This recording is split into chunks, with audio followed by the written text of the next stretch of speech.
Kirk Cameron, you've been speaking all over America. You've been speaking at libraries, talking with families, and sharing your children's books with kids.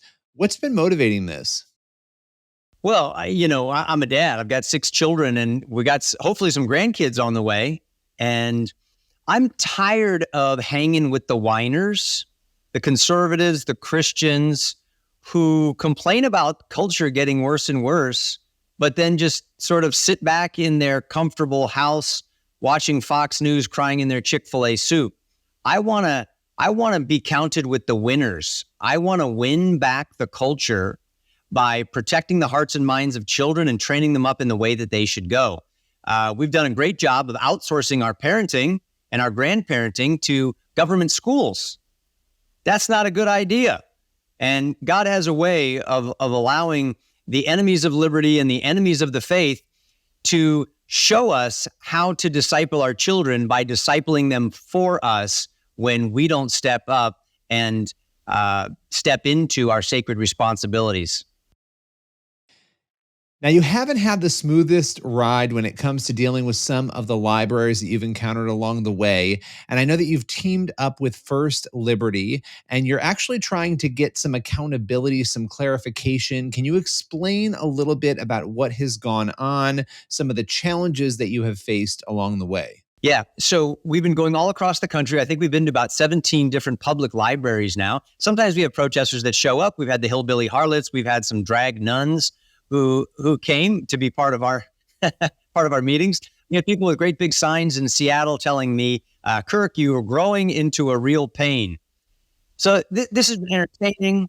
And now we realize that it's gone to a new level. Not only do we have some disgruntled drag queens and libraries who don't want me to show up and teach children about faith, hope, and love, we've now awakened the Balrogs deep within the American Library Association. This is a huge nonprofit organization that directs many libraries across the country.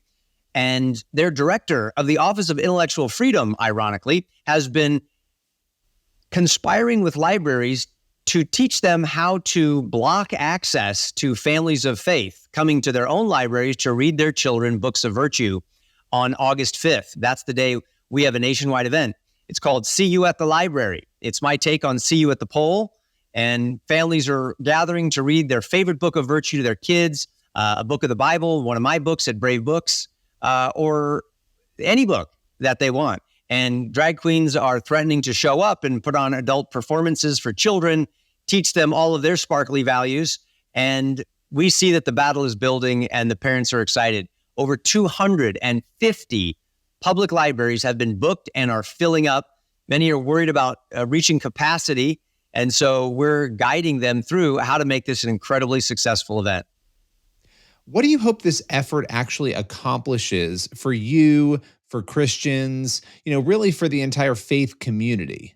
My hope is that as I go to these libraries across the country and try to demonstrate to people that real change in the United States of America is not going to start at the White House. It's going to start at your house and my house. It's we the people, right? We don't want to elect a guy that fixes everything. That's called a dictator. That's what you get in China. A guy fixes stuff or just determines and decides everything. Here, it's we the people. And so it's got to be at the local community level. And what I'm hoping is that parents will stop being whiners, will start being winners, and will cease outsourcing their most sacred responsibility of parenting to the government and public schools and even churches, and take back the hearts and minds of their little ones, because our future in America depends on it. I want to end with this quote from our founding father, Noah Webster. He was the father of American education, great founding father, and gave us Webster's dictionary. He said, every civil government is founded on some religion or philosophy of life. And the education of that nation will propagate the religion of that nation. In America, Webster said, Christianity was that foundational religion, and it was sown into the hearts of Americans for 2 centuries through the home, through private and public school. Our liberty, our growth, and our success is the result of a biblical philosophy of life. And our continued freedom and success depends on teaching our children the principles of Christianity.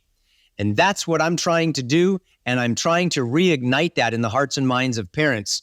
And see you at the library is a great encouragement as we see thousands of families gathering together to begin that effort. As always, Kirk, thanks for joining us. Looking forward to having you back sometime soon. Thanks, Billy.